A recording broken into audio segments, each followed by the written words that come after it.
Krishna consciousness movement is to let people know how much valuable life is and utilize it in that. Our movement is Sarve Sukhina Bhavantu. Everyone be happy. Not only human society, in animal society. We want to see everyone happy. That is Krishna consciousness. And it is practical. It is not dream.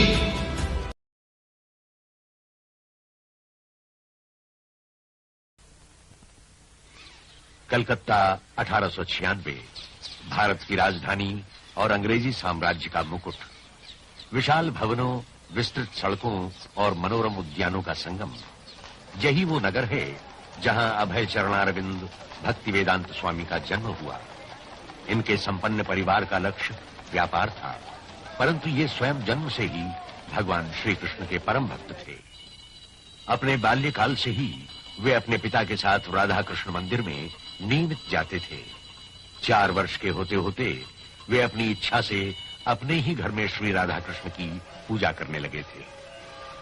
भगवान श्री कृष्ण की स्तुति में जब परंपरागत रथ यात्रा निकलती तो अभय चरण भक्ति विभ्वल हो जाते। फिर ये अपने पिता की सहायता से रथ यात्रा का उत्सव अपने घर में ही मनाते।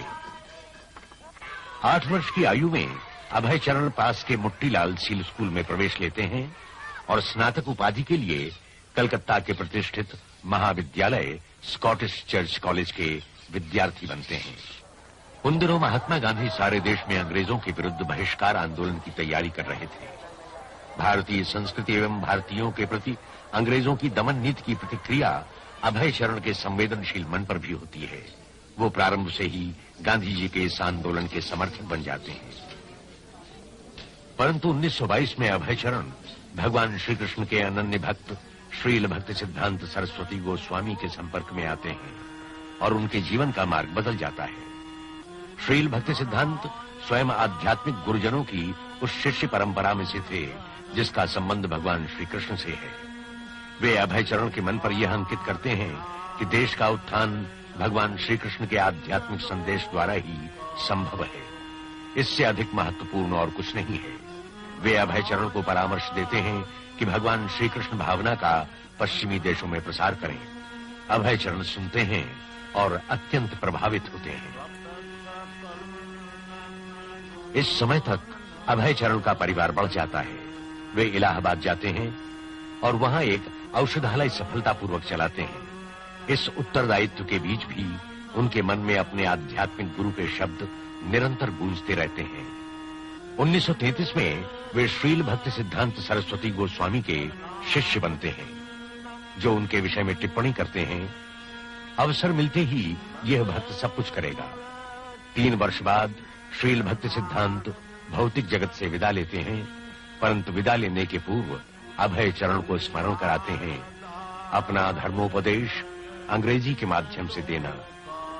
1944 में वे पाक्षिक पत्र बैक टू गॉड हेड का प्रकाशन और वितरण स्वयं अकेले प्रारंभ करते हैं। बैक टू गॉड हेड का प्रथम अंक युद्ध की विभीषिका का चित्र प्रस्तुत करता है। पत्र में यह स्वर स्पष्ट है कि विश्व के लोग शांति चाहते हैं, भगवान के बिना भगवत साम्राज्य चाहते हैं। वास्तव में जब तक हम निस्वार्थ भाव से हरिमय नहीं होंगे, तब तक हमारी शांति योजनाएं असफल होती रहेंगी। युद्ध के पश्चात अभय चरण झांसी पहुंचकर एक भक्त संघ की स्थापना करते हैं। अंतर्राष्ट्रीय संगठन की नियमावली भी तैयार करते हैं, जिसके अनुसार सदस्यों के लिए शांतिमय तथा हरि समर्पित जीवन अनिवार्य है। परंपराओं के अनुसार 55 वर्ष की आयु में अभय चरण पारिवारिक जीवन से मुक्त होते हैं और उसके 5 वर्ष बाद संन्यास ग्रहण करते हैं। अब वे ऐसी भक्ति वेदांत स्वामी के नाम से जाने जाते हैं।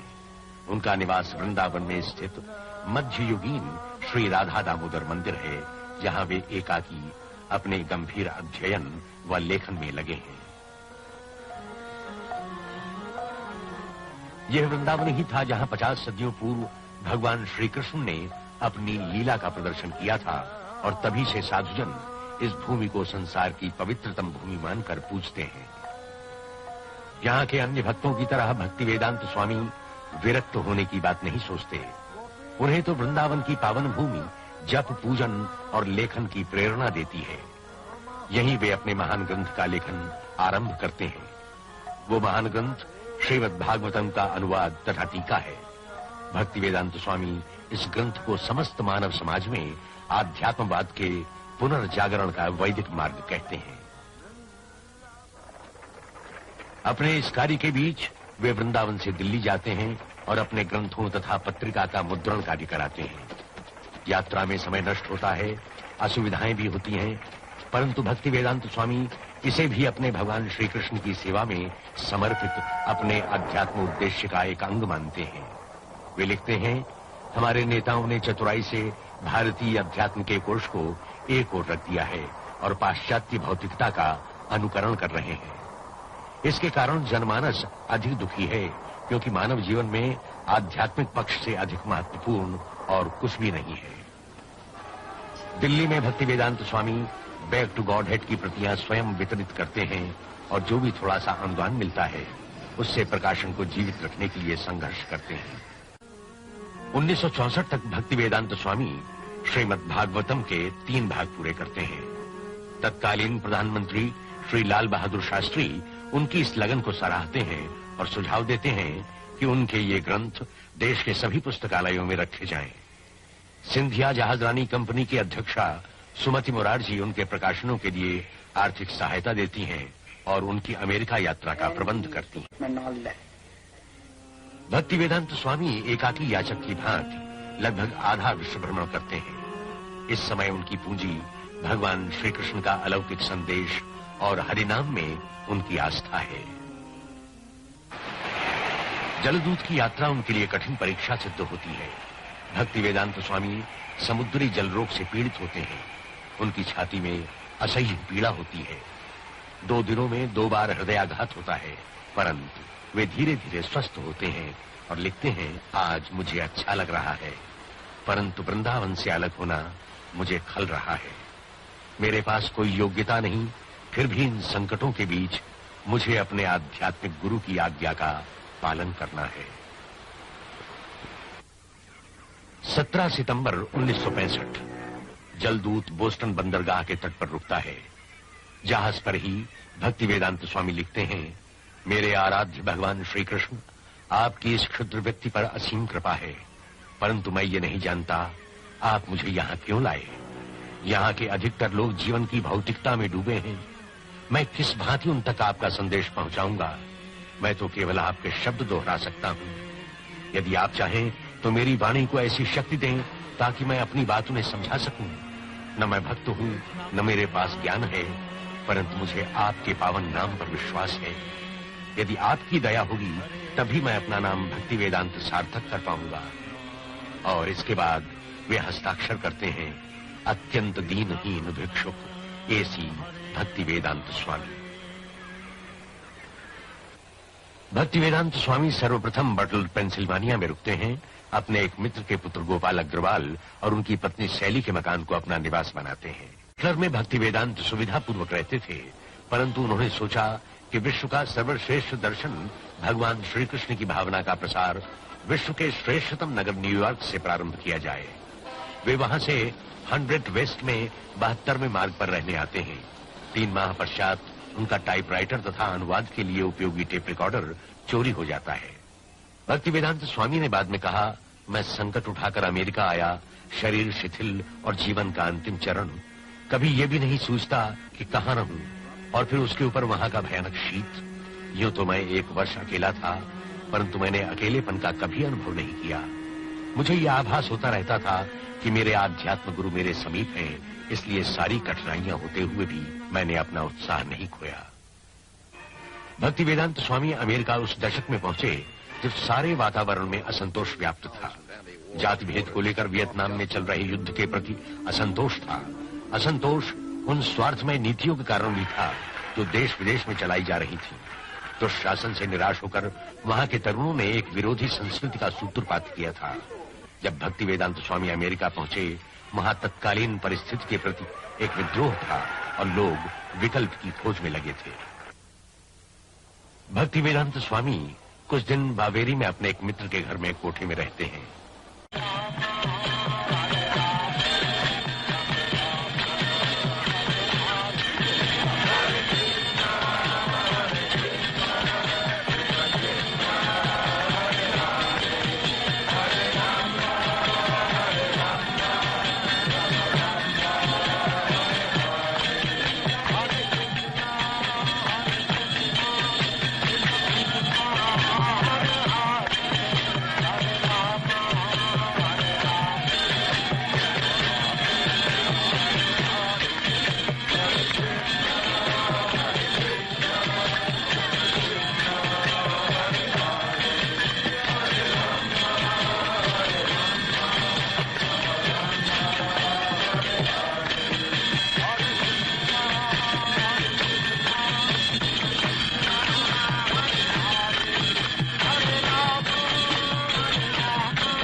मुझे एक मित्र ने सूचना दी कि टॉमकिंस स्क्वायर में तृतीय गुरुवार को एक स्नेह उत्सव है। मुझे याद आया कि मैं भी किसी योग्य गुरु की खोज में हूँ, तो मुझे भगवान श्री कृष्ण ने वहां भेज दिया। मैं उनसे मिला, कुछ प्रारंभिक औपचारिकता हुई और मैंने समझ लिया कि स्वामी जी के मन में कुछ अवश्य है। I came here in America in September 1965. Srila Prabhupada के शब्दों में, मैं सितंबर 1965 में अमेरिका आया। सड़कों पे भटक रहा था। कुछ बालकों ने मुझे देखा और धीरे धीरे मेरे पास आए। मेरा उद्देश्य भगवान श्री चैतन्य का दर्शन समझाना है। Chanting Hare Krishna, Krishna Krishna, Hare Hare, Hare Rama, Rama Rama, Hare Hare. This transcendental vibration. जबकि आध्यात्मिक ध्वनियों से मानसिक विकार दूर होते हैं। ये ध्वनियां आत्मा की गहराई से निकलती हैं, अतएव इनका प्रभाव सब पर एक सा होता है, चाहे वो किसी भी भाषा, देश अथवा जाति का हो। Appealing to everyone without any question of language, nationality, creed or caste, because it is coming forth from the depth of the soul. बाद में भक्ति वेदांत स्वामी ने लिखा, भगवान श्री कृष्ण कुछ योजना बना रहे थे, तभी तो तुम सब एक एक करके मेरे पास आए। तुम सब निष्कपट हो, अतएव भगवान श्री कृष्ण भावना का आत्मसात कर सकोगे। अब मैं समझता हूँ वो सब चमत्कार था, अन्यथा एक वृद्ध जो पुस्तकें बेचकर क्षुधा शांत करता हो, जिसके पास जीवित रहने के साधन भी न हो, वो कैसे भौतिकता में डूबे समाज में भगवान की भावना का प्रवेश कर सकता है। भक्ति वेदांत स्वामी के लिए ये सुखद समय था। एक तरुण की तरह गाते बोलते वे हरे कृष्ण आंदोलन जनता के समक्ष लाते हैं। उद्यानों में जाप करके, बैक टू गॉड हेड की प्रतियां वितरित करके, रविवार को निःशुल्क प्रसाद भोज आयोजित करके वे असंख्य लोगों को आकर्षित करते हैं। भविष्य के लिए उनकी आशा बलवती होती है, उसके प्रसार के आसार स्पष्ट होते हैं। हरे कृष्ण आंदोलन पनपने लगता है। भक्ति वेदांत स्वामी न्यूयॉर्क के नहीं हुए थे, वे तो केवल भगवान श्री कृष्ण के थे। इसलिए जब उनके अनुयायी उन्हें सैन फ्रांसिस्को बुलाते हैं तो वो वहां भी पहुंच जाते हैं। वहां के निर्द्वंद तरुणों को भगवान श्री कृष्ण के विषय में बतलाते हैं। उनकी पुरातन संस्कृति, उनका आध्यात्मिक भोजन, उनका हृदयगत जाप और सदैव उच्च आदर्शों का महत्व समझाते हैं। फलस्वरूप हिप्पी आंदोलन के केंद्र Haight Ashbury Golden Gate Park जैसे स्थान पर हरे कृष्ण का मंत्र गूंज उठता है। मंत्र की गूंज में अद्वितीय शक्ति और प्रभाव स्पष्ट दृष्टिगोचर होता है।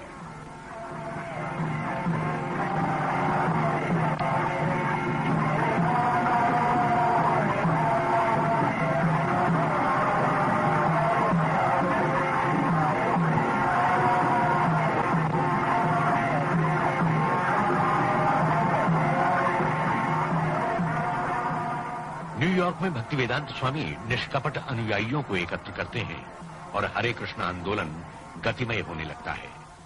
भक्ति वेदांत स्वामी को लोग सम्मान से प्रभुपाद कहने लगते हैं, जिसका अर्थ उन चरणों से है जिनके समीप गुरुजन भी बैठते हैं।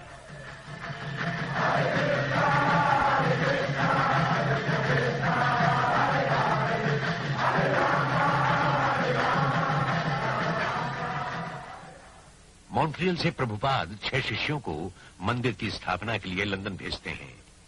यमुना देवी दासी स्मरण करती हैं।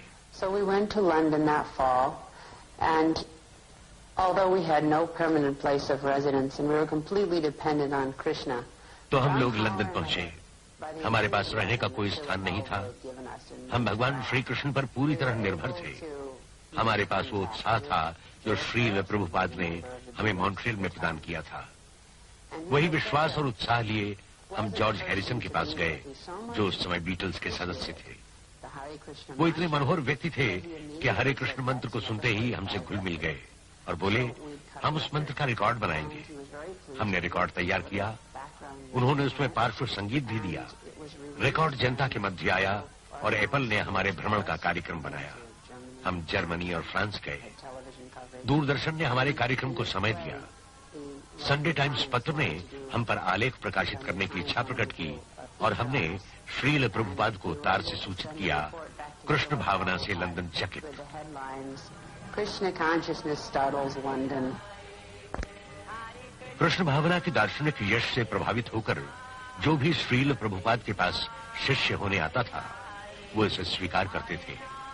हिंदुओं की कट्टरता के आधार पर नहीं, वरन योग्यता और सच्चाई के आधार पर उसे ग्रहण करते थे। भारतीय आध्यात्मिक जीवन के इतिहास में आज तक ऐसा नहीं हुआ। इस दुष्टर कार्य की ओर किसी ने साहस भी नहीं किया कि पाश्चात्य देशवासियों को परिवर्तित कर उन्हें पूरी तरह भगवान श्री कृष्ण का भक्त बनाए। परंतु अपनी अतुलनीय आध्यात्मिक शक्ति और ईश्वरीय कृपा से वे सफल हुए। ऐसे सफल हुए जैसी उन्हें स्वयं भी आशा नहीं थी। श्रील प्रभुपाद के दृष्टिकोण से भगवान श्री कृष्ण भावना न कोई विश्राम के क्षणों का दर्शन है और न ही कुछ समय का धर्म। वो तो जीवन की अबाध गति है, अविरल धारा है। वो श्रेष्ठतम संस्कृति भी है जो मनुष्य की राजनैतिक, आर्थिक तथा सामाजिक समस्याओं का अंत कर सकती है। अपने इस स्वप्न को साकार करने के लिए श्रील प्रभुपाद 12 वर्षों में विश्व की परिक्रमा 14 बार करते हैं और अपने अनुयायियों को प्रेरणा देते हैं। भगवान श्री कृष्ण भावना की परंपराओं को पूर्ण वैभव के साथ पुनः जागृत करने के लिए प्रभुपाद एक ऐसे कृषक समाज की कल्पना करते हैं जिसका केंद्र भगवान हो। सर्वप्रथम ऐसा समाज वो पश्चिमी वर्जीनिया की पहाड़ी पर प्रारंभ करते हैं। इसे प्रभुपाद भगवान श्री कृष्ण के वृंदावन का स्मरण कर नया वृंदावन नाम देते हैं। 1972 में श्रील प्रभुपाद डेलास, टेक्सास में भगवान श्री कृष्ण भावना पर आधारित प्राथमिक शाला प्रारंभ करते हैं। श्रील प्रभुपाद धीरे धीरे अपने शिष्यों को श्री मूर्ति पूजा की पवित्र परंपरा की ओर उन्मुख करते हैं ताकि वे अध्यात्म के क्षेत्र में उन्नति कर सकें। वे कहते हैं, भगवान श्री कृष्ण केवल ज्ञानेंद्रियों की सहायता से नहीं समझे जा सकते, परंतु मूर्ति के रूप में वे स्वयं हमारे सामने प्रकट होने की कृपा करते हैं और हमारी सेवा स्वीकार करते हैं। जब हम मूर्ति की सुंदरता की ओर आकर्षित होंगे, तब हमारे मन से भौतिक वस्तुओं का आकर्षण नष्ट हो जाएगा। जो जो हम मूर्ति की सेवा करेंगे, त्यों-त्यों हमारे मन में भगवान के प्रति निष्ठा बढ़ती जाएगी और यही निष्ठा हमारे जीवन को सफल करेगी।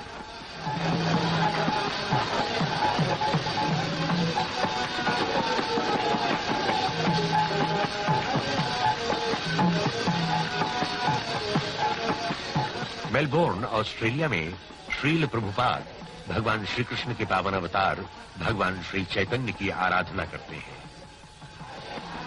By Chaitanya Mahaprabhu's mercy, we have installed the deity here in your country. Prabhupada के शब्दों में, श्री चैतन्य महाप्रभु की असीम कृपा से हमने आपके देश में मूर्ति स्थापना की है। आप भाग्यवान हैं कि श्री चैतन्य महाप्रभु आपके देश में प्रकट हुए और अब वे आपको चिंता मुक्त होने का उपाय समझाएंगे। यही श्री चैतन्य महाप्रभु का संदेश भी है। हर व्यक्ति समस्याओं और चिंताओं से उलझा है, परंतु यदि वह चैतन्य महाप्रभु के दर्शाए मार्ग पर चलेगा तो वो इन सारी आपदाओं से मुक्त हो जाएगा।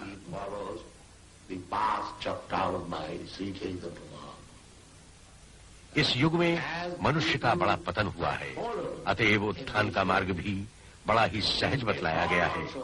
हरिनाम का जप ही सबका भाग्य विधाता है। They have been recommended simply to chant the holy name of God. That's all. America में आने के 5 वर्ष बाद तक श्रील प्रभुपाद भगवान श्री कृष्ण भावना का परिचय पाश्चात्य नागरिकों को कराते हैं, जिसमें गृहिणियों से लगाकर हिप्पी और प्रशासक तक आते हैं। उसके बाद नवंबर 1971 में विश्व भ्रमण के पश्चात वे अपने कुछ अनुयायियों सहित दिल्ली आते हैं। वहां के मेयर उनका स्वागत कुछ ऐसे करते हैं जैसे घर लौटे किसी महान देशभक्त का किया जाता है। प्रभुपाद भगवान चैतन्य का उदाहरण देते हैं। भारत में जन्म लेने वाले हर व्यक्ति का कर्तव्य है कि दूसरों के हित में भगवान श्री कृष्ण भावना का प्रसार करे। यही भारत का सबसे महान वैभव है और यही अनूठा उपहार वो विश्व को दे सकता है। दिल्ली के मैदान में 30,000 भारतीय एकत्र होते हैं। वे पाश्चात्य भक्तों को देखने और प्रभुपाद को सुनने के लिए उत्सुक हैं। To bring about this change in India, Bhavanand Goswami के शब्दों में, भारत में ये परिवर्तन लाने और भगवान श्री कृष्ण भावना को पुनर्जागृत करने के लिए ही प्रभुपाद ने योजना बनाई थी कि वे अपने साथ नृत्य करने वाले श्वेत हाथी लाएं। उन्होंने मुझसे कहा था, जब मैं अपने शिष्यों के साथ भारत आऊं तो भारतीय मेरे नृत्य करने वाले श्वेत हाथियों को देखने अवश्य आएंगे। हमें प्रभुपाद के नृत्य करने वाले श्वेत हाथी बनकर बड़ा आनंद आता है। हमने उसे अपने पर प्रभुपाद की असीम अनुकंपा समझा कि उन्होंने हमें अपना नृत्य करने वाला श्वेत हाथी समझा और हम भगवान श्री कृष्ण भावना के भारत प्रसार में उनका सहयोग दे सके।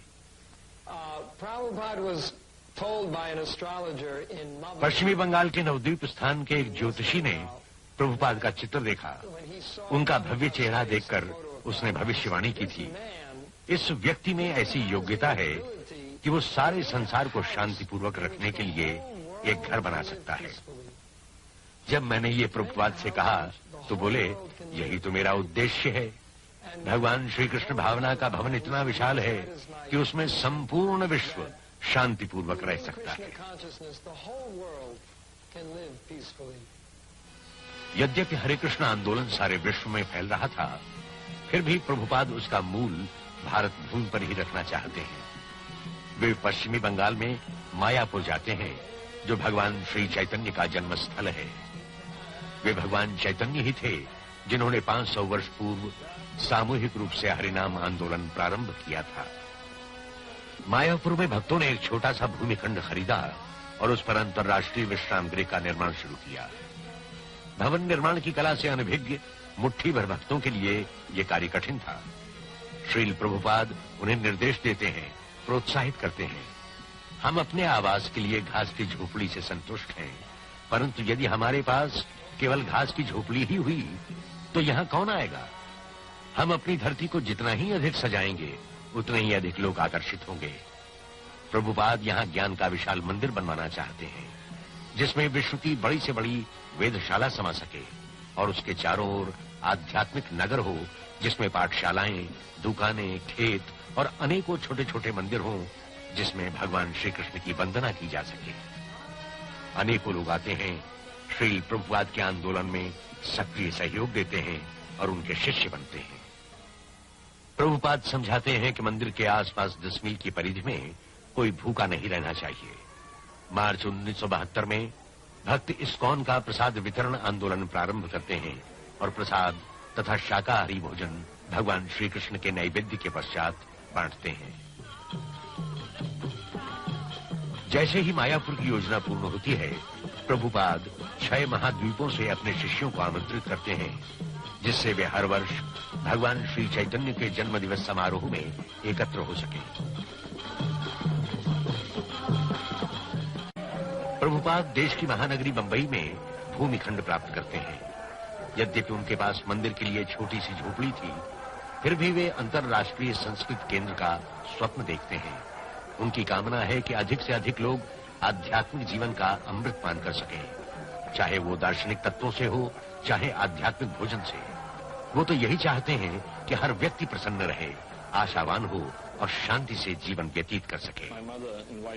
बंबई के एक वरिष्ठ उद्योगपति डॉक्टर एनडी देसाई उन दिनों का स्मरण करते हैं। उन्हीं के शब्दों में,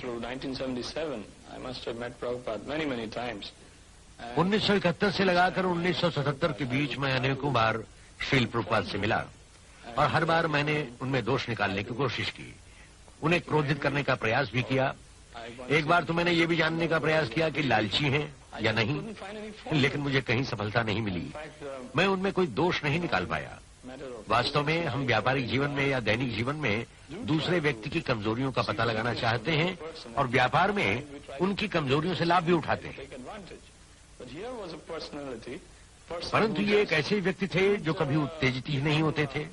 उनमें न किसी प्रकार की वासना थी और न ही किसी प्रकार की लिप्सा। द्वेष उनसे कोसों दूर था।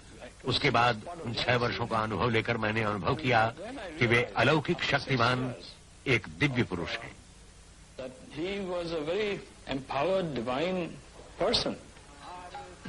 श्रील प्रभुपाद कहते हैं, मैं देख रहा हूं मेरे सभी स्वप्न धीरे धीरे साकार हो रहे हैं।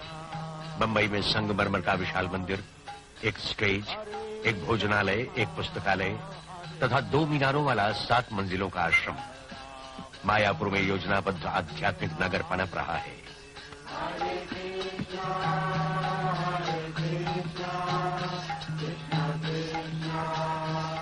वृंदावन में जनप्रिय कृष्ण बलराम का मंदिर, एक अंतर्राष्ट्रीय अतिथि गृह तथा एक माध्यमिक शाला। प्रभुपाद देखते हैं कि उनकी संस्था विश्वव्यापी मंडल का रूप ले रही है, जिसमें 100 से अधिक मंदिर, भोजनालय, संस्थाएं, शालाएं तथा कृषक समितियां हैं। भगवान श्री चैतन्य ने 500 वर्षों पूर्व भविष्यवाणी की थी कि एक दिन ऐसा अवश्य आएगा जब भगवान श्री कृष्ण का नाम विश्व के गांव-गांव और नगर-नगर में गूंजेगा।